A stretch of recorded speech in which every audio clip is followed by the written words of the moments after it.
Assalamualaikum warahmatullahi wabarakatuh. Kembali lagi sahabat Bidikar Pecangon. Kita ketemu lagi di channel Bidikar Pecangon bersama saya Gunadi Widi Nurcahya.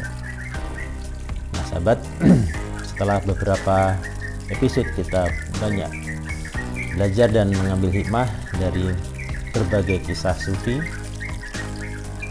maka pada episode ini saya mengajak sahabat untuk sedikit belajar, menelaah, mengkaji dari terutama sejarah masuknya dan berkembangnya Islam di Nusantara, dan juga sejarah yang berkaitan dengan tingginya budaya dan peradaban dari nenek moyang kita pada masa lampau.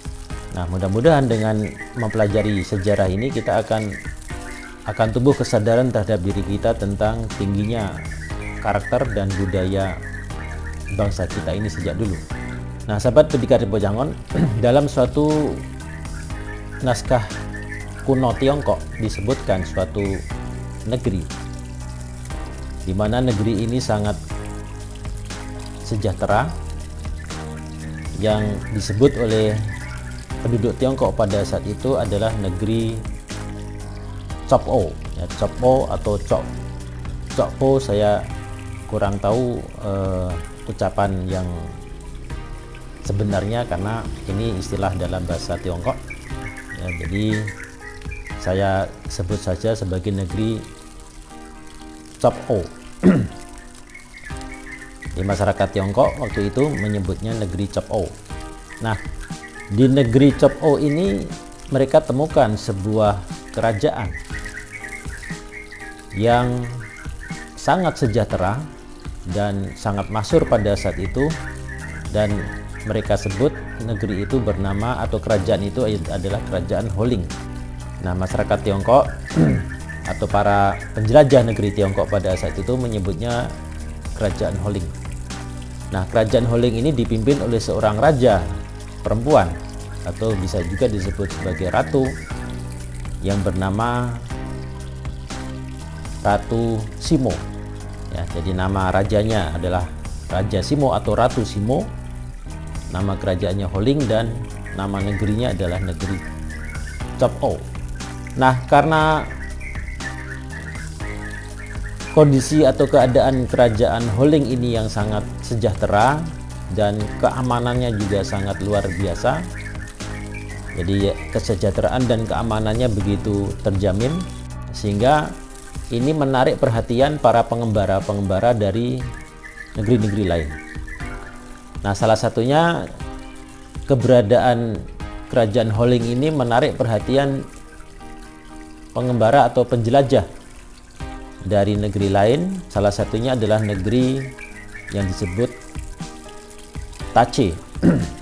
Ini pun juga dialek ataupun sebutan yang diberikan oleh masyarakat Tiongkok atau para penjelajah Tiongkok.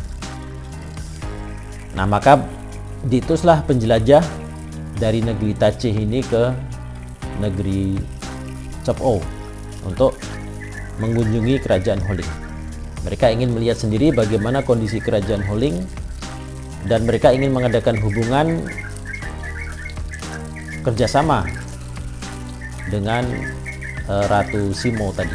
Nah, hubungan kerjasama ini terutama kerjasama di bidang perdagangan, karena negeri Tache ini terkenal dengan masyarakatnya yang mata pencahariannya adalah berdagang. Sebelum mereka berdagang ke Chop-o ini, mereka sudah terbiasa untuk berdagang ke negeri-negeri lain seperti negeri Syam pada saat itu dan juga di negeri Yaman. Nah, singkat cerita sahabat, sampailah penjelajah dari negeri Tache ini ke negeri Chop O, dan mereka bertemu dengan ratu dari negeri Holing, kerajaan Holing, yaitu Ratu Simo. Dan ketika mereka berada di kerajaan Holing ini, mereka kagum luar biasa karena mereka melihat dengan mata kepala sendiri betapa sejahteranya dan betapa terjaminnya keamanan dari negeri Holing ini. Sampai-sampai kemudian raja dari negeri Tache ini menguji apa benar keamanannya itu terjamin. Maka raja dari negeri Tache ini menyuruh pengawalnya untuk menyebarkan perhiasan emas yang ditaruh di dalam pundi-pundi. Jadi pundi-pundi ini berisi emas dan diletakkan di jalan begitu saja. Nah, ternyata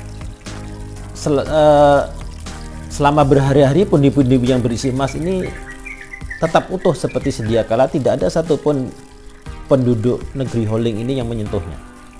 Menyentuhnya saja tidak, apalagi mengambilnya. Bahkan itu berlangsung selama 3 tahun lamanya.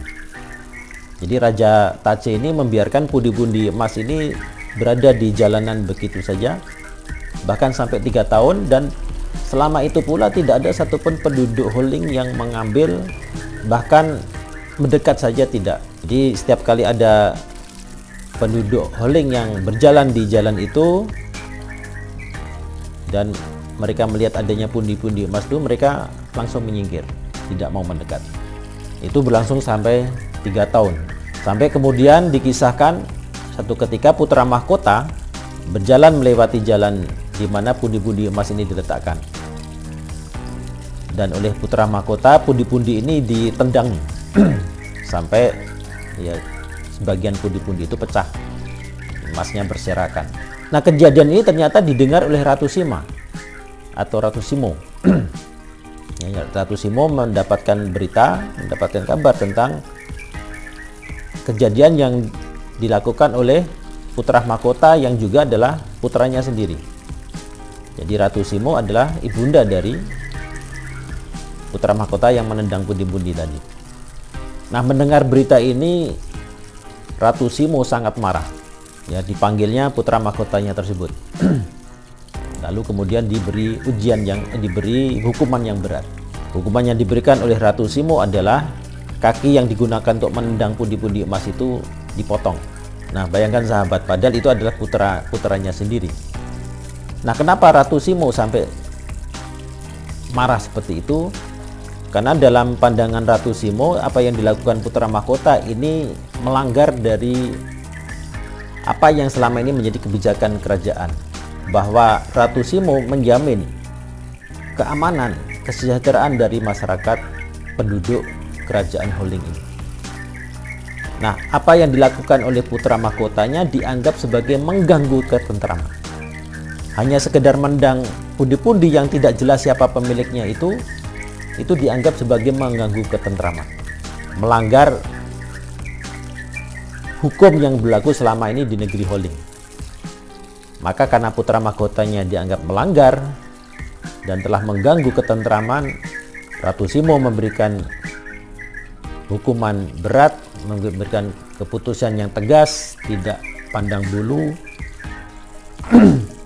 Dia tidak memandang bahwa itu adalah putranya sendiri, diberi hukuman yang berat. Bahkan pengawalnya sendiri, para pemuka kerajaan sendiri telah menyarankan supaya Ratu Simo tidak memberikan hukuman seberat itu. Tapi tetap Ratu Simo tegas dengan pendiriannya, putra mahkotanya dipotong kakinya. Maka hukuman itu diberikan. Sahabat, kisah ini memberikan pelajaran betapa luar biasanya sistem pemerintahan yang dijalankan oleh Ratu Simo dalam memimpin kerajaan Holing. Dan mungkin sahabat penasaran, ini kerajaan di mana ini? Di mana kerajaan Holing ini? Negeri di mana ini? Negeri Chop O ini. Ternyata sahabat, setelah dipelajari oleh ahli sejarah, ya, jadi ini bukan pendapat saya sendiri, tapi ini adalah para pendapat ahli sejarah, bahwa negeri Chop O yang dimaksud di dalam naskah kuno Tiongkok tersebut adalah negeri Jawa atau tanah Jawa, yang mana kalau orang Jawa menyebutnya Jowo. Jadi kata Jowo dalam lidah Tiongkok ini diucapkan dengan chop o. Jadi chop o ini sama dengan Jowo atau Jawa. Sedangkan kerajaan Holeng di sini adalah yang dimaksud adalah kerajaan Kalingga. Yang sebagaimana kita tahu, kerajaan Kalingga terdapat di Jawa. Namun ada dua versi, ada yang mengatakan di Jawa Barat, ada juga yang mengatakan di Jawa Timur. Ya, yang pasti ada di tanah Jawa. Perlu saya tambahkan sahabat bahwa di masa lampau, ya saya nggak tahu persis zamannya tahun berapa, yang pasti berabad-abad silam, bahwa istilah Jowo atau Jawa ini tidak hanya merujuk pada Pulau Jawa saja. Ya, seluruh wilayah Nusantara ini dulunya disebut Jawa. Jadi Sumatera, Jawa, Kalimantan ini dulunya Jawa semuanya. Ini ketika waktu itu Indonesia itu masih dalam satu daratan. Nah, ini adalah kondisi geografis berabad-abad yang lalu ketika daratan Nusantara ini masih satu daratan sebelum terjadinya bencana gunung berapi meletus. Jadi sekian banyak gunung berapi waktu itu meletus secara serentak sehingga ini menimbulkan tsunami yang luar biasa besar sehingga menenggelamkan sebagian daratan, dan itulah yang memisahkan Pulau Jawa, Pulau Sumatera, dan Pulau Kalimantan serta pulau-pulau yang lain. Tapi memang di zaman kerajaan Kalingga ini Jawa dan Sumatera memang sudah terpisah. Nah, itulah sahabat hasil temuan dari para peneliti bahwa ternyata di naskah kuno Tiongkok itu telah dicatatkan keberadaan Nusantara, yang dalam hal ini salah satunya yang disebut adalah tanah Jawa, yang ternyata pada saat itu telah mempunyai peradaban yang tinggi. Kerajaan Holeng atau kerajaan Kalingga ini kerajaan yang gemah ripah loh jinawi, kerajaannya sangat sejahtera. Istananya berlapis emas. Singgasana Ratu Simo ini pun, Ratu Simo ini juga sebetulnya adalah Ratu Sima. Ratu Sima yang memimpin kerajaan Kalingga. Dan singgasananya juga bertahtakan emas. Ya, beliau kalau duduk di singgasananya kanan kirinya ada pembantu yang mengipas-ngipas. Kipas-kipasnya itu terbuat dari bulu merak. Nah, selain berlapis emas, singgasananya juga bertahtakan intan, ratna mutu manikam yang sangat luar biasa keindahannya. Nah, itulah Nusantara pada zaman dulu sahabat. Jadi sahabat, jangan mengaku mengenal Indonesia kalau belum mengenal Nusantara. Maka kenalilah Nusantara, pelajarilah sejarah tentang Nusantara, pelajarilah karakternya. Bagaimana kerajaan Kalingga yang masyarakatnya tidak mau menyentuh emas yang berserakan di jalan. Nah, apa ini maknanya sahabat? Paling tidak ada dua makna yang bisa saya lihat. Bahwa yang pertama adalah kondisi keamanan terjamin. Jadi orang nggak mau mencuri. Ya, yang kedua adalah hukum berlaku, hukum ditegakkan. Ya, sehingga tidak ada satupun orang yang mau mengambil walaupun satu koin atau satu butir walaupun satu keping emas pun nggak ada yang berani mengambil. Berarti selain kesejahteraan masyarakatnya terjamin, juga kondisi keamanannya juga hukum ditegakkan, nggak berani orang mencuri. Bahkan putra mahkota yang sekedar menendang pundi-pundi itu pun juga dianggap sebagai mengganggu ketentraman. Dan Ratu Sima mengambil tindakan tegas. Ini menggambarkan betapa hukum ditegakkan di kerajaan Kalingga. Dan ini adalah kerajaan nenek moyang kita, bangsa Nusantara. Kerajaan Kalingga ini mencapai kejayaan waktu itu, waktunya ya kira-kira pertengahan abad 7, yang juga merupakan masa-masa ketika Islam mulai masuk ke Nusantara. Dan abad ke-7 ini juga masa kerasulan Nabi Muhammad SAW. Dan kelak kedatangan dari penjelajah bangsa Taci ini yang merupakan bagian dari tersebarnya ajaran Islam ke Nusantara ini. Dan negeri Taci yang disebutkan dalam naskah Cina Tiongkok tersebut menurut ahli sejarah sebenarnya adalah negeri Arab. Jadi orang Tiongkok pada saat itu menyebut Arab itu sebagai negeri Taci. Nah, mereka lah bangsa Arab ini yang kemudian datang mengadakan hubungan dagang dengan kerajaan Kalingga di Nusantara. Dan tidak hanya itu tidak hanya itu saja sahabat, di antaranya mereka juga mengadakan hubungan dengan kerajaan di Sumatera. Dan bahkan ahli sejarah menemukan bahwa sebagian dari penjelajah Arab tersebut mereka mendirikan perkampungan di pesisir barat Sumatera yang sekarang berada di wilayah Sumatera Utara, yaitu suatu daerah kecil yang bernama Barus. Dan insya Allah sahabat, pada episode-episode yang akan datang kita akan membahas tentang keberadaan Barus sebagai pintu gerbang masuknya Islam ke Nusantara. Nah, demikian sahabat pembahasan kita pada episode ini tentang negeri Cop-O atau Tanah Jawa dengan kerajaan Holing atau Kalingga. Semoga dapat memberikan wawasan kepada sahabat dan juga kepada diri saya sendiri.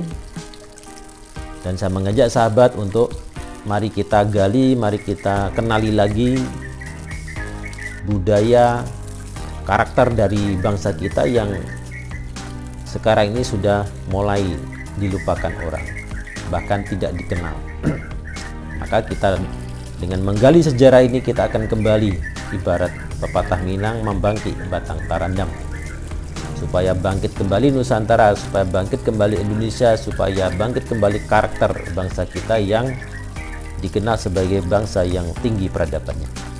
Terima kasih sahabat telah mengikuti channel Pendidikan Bocah Ngon, dan doakan terus, mohon dukungannya supaya channel ini bisa terus berkembang dan bisa memberikan manfaat kepada para sahabat, para subscriber, dan para viewer untuk lebih mengenal karakter sejarah bangsa kita dan juga untuk lebih memperbaiki karakter kita, sehingga kita bisa menjadi pribadi yang tangguh, menjadi pribadi yang lebih baik, insya Allah. Demikian sahabat, insya Allah kita akan jumpa lagi di episode mendatang dengan kisah tentang Barus. Dan saya akhiri pertemuan kita pada episode ini. Assalamualaikum warahmatullahi wabarakatuh.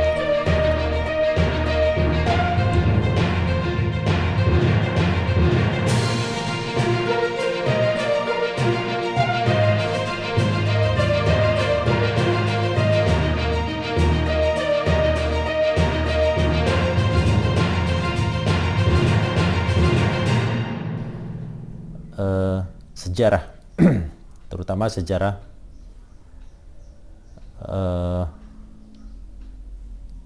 sejarah apa ya? Nah, salah satunya adalah menarik perhatian pengembara atau pengembara. Selain mereka berdagang ke negeri Holing ini,